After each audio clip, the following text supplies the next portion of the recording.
યોગ અને કસરતો જે કરીએ છીએ બરાબર, એમાં જે આસનો છે બરાબર, એ આ હળવી કસરતો જ કરવી કે એના પછી આસનો શરૂઆત કરી દેવી, કે આસનો ધીમે ધીમે આવડતા હોય તો અગાઉના જે એડવાન્સ આસનો છે એ પણ ચાલુ કરવા? જો, અને ક્યારે કરવા, કેટલા સમય પછી કરવા? એડવાન્સ જે આસનો છે એનો મૂળ હેતુ છે આપણી જે હ્યુમન સિસ્ટમને બ્રહ્માંડના ખાસ પોસ્ચર સાથે એલાઇન કરવાની વાત છે, ટ્યુનિંગ છે. એના માટેના ખાસ પોસ્ચર છે. જો તમારા જીવનમાં કોઈ સિદ્ધિ મેળવવી હોય યા કોઈ એક્સ્ટ્રા નોલેજ મેળવવું હોય, બ્રહ્માંડમાંથી ડાઉનલોડ કરવાનું હોય, તો ખાસ પોસ્ચર ઉપર સાધના કરવી જરૂરી છે. Okay okay. હા. અચ્છા, અને બીજો વસ્તુ, હવે જે આ યોગ છે એમાં અષ્ટાંગ યોગ, હા. અષ્ટાંગ યોગમાં યમ નિયમ ધ્યાન ધારણા જે છે, પ્રત્યાહાર, પ્રાણાયામ, સમાધિ, એ બધું એનું કેટલું મહત્વ, અને એને જે આસન જે છે તો એના પહેલાં યમ નિયમ ને જે આગળના જે છે એના પાછળના જે વસ્તુ છે તો એ પહેલાંનું એનું અનુસરણ કરવું? જો, ઓકે, હવે અષ્ટાંગ યોગની હું વ્યાખ્યા હાવ નોર્મલ તમને કરી દઉં. ઓકે, અને જો મેન્ટેન કરશો તો બેસ્ટ પરિણામ આવશે. યમ પહેલું અંગ છે. યમ મીન્સ શુદ્ધિકરણ. શું છે? શુદ્ધિકરણ. બાહ્ય શુદ્ધિ અને અંતરની શુદ્ધિ, એટલે ખાવા પીવાનું ધ્યાન રાખવાનું. જે મને અનુકૂળ નથી એ મારે નહીં ખાવાનું. આમ આપણે ન ખવાય એ નિયમ નથી. મારી બોડીને અંદર જે ચીજ અનુકૂળ નથી એ મારે નહીં ખાવાની. આ યમ. કયા હવામાનમાં મારે રહેવું કે ન રહેવું, આ યમ. કોની સાથે કઈ રીતે બિહેવિયર કરવું મીન્સ યમ. નિયમ કે મારું મશીન આ ટાઈપનું છે તો મારે આટલા નિયમ પાળવા પડશે. સ્વૈચ્છિક કે મને એમ લાગશે કે મારે એક દિવસ ઉપવાસ કરવો જરૂરી છે. ઓકે, મહિનામાં હું કશું જ નહીં ખાઉં, જસ્ટ નિયમ. એ વ્યક્તિગત હોય છે. શું છે? વ્યક્તિગત, ઇન્ડિવિજ્યુઅલ. આ કોઈ નિયમ નથી, ઇન્ડિવિજ્યુઅલ નિયમ છે બધા. ઓકે, એ પાળો. આ બે વસ્તુ તમે પાળો ને એટલે આસન ગોઠવવા મને. તમે જે બેસો ને, તમે માનો કે આમ બેસી ગયા, ઓકે, અચાનક તમારું પગ આમ થઈ જાય.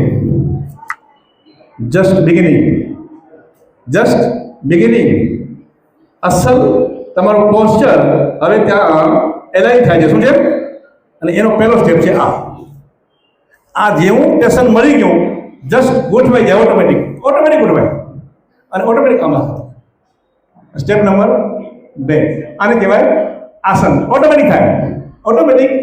પણ યમ અને નિયમ આપણી સામાજિક વ્યવસ્થા, પારિવારિક વ્યવસ્થા અને સંબંધોની જે ગોઠવણી છે એની અંદરથી ઇન્ડિવિજ્યુઅલ યમ અને નિયમ શોધી કાઢે. એના કોઈ સ્પેશિયલ નિયમ નથી. જ્યારે પોસ્ચર ગોઠવવા મળે એટલે પ્રાણની રીધમ ઓટોમેટિક શરૂ થાય. પછી જરૂરી હોય ભસ્ત્રિકા, યા અનુલોમ વિલોમ, યા શીતલી, યા કુંભ, XYZ, જેની તમારા મશીનને જરૂર હોય એ ઓટોમેટિકલી થવા માંડે. ઓકે, અને આટલા ક્ષણ સુધી યમ નિયમ આસન અને પ્રાણાયામ જો તમે સિદ્ધ કરી લીધા તો તમારી ચેતના ઓછામાં ઓછી 15% જાગે. કેટલી? 15%. 15% એટલે શું? What means 15%? અત્યારે કોમન મનુષ્ય 3 થી 7%માં છે. કેટલો છે? 3 થી 7%માં છે.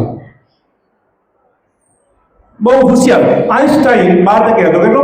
આઈન્સ્ટાઈન 12% હતો. ધારો કે તમે કોઈ વ્યક્તિને જુઓ, હવે જો તમે 15% પહોંચી ગયેલા હો તો તમારી સામે નજર પડતા હામી તમારો જન્મ અને જન્મના નક્ષત્રો અને સોલાર સિસ્ટમ ત્યાં પ્રત્યક્ષ થાય. ત્યાં આ 4માં છે પ્રણાયામ બુદ્ધિ. પછીની જે પ્રત્યાહાર This is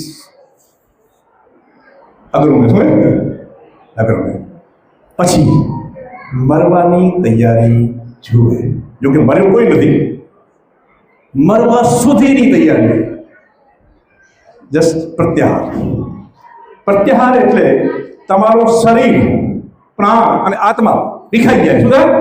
એક એવું અવસ્થા આવે જેને ક્રિટિકલ સર્ટેન સ્ટેજ, નિર્ણાયક નિશ્ચિત મુકામ, એક એવી અવસ્થા આવે ત્યાં ક્યારે મોત આવશે એનું કોઈ નક્કી નથી. અને એ વખતે તમને મૃત્યુનો અનુભવ એકવાર થાય. પછી એમાંથી તમે જ્યારે જાગો, એને આપણે શાસ્ત્રોમાં કીધું છે દ્વિજ. શું કહેવાય? દ્વિજ મીન્સ ફરીથી જન્મેલો. શું છે? એકવાર આપણે જન્મ્યા મારા પેટમાંથી, અને હવે યુનિવર્સે આપણે એક નવો જન્મ આપ્યો. એ દ્વિજ જસ્ટ એક્ઝેક્ટ મનુષ્ય. શું છે? એના પહેલાનો મનુષ્યની અંદર પશુતાના ગુણ રહેલા છે. પ્યોર મનુષ્ય નથી. દ્વિજ બન્યા પછી એક્ઝેક્ટ પ્યોર મનુષ્ય કહેવાય. Okay, thank you.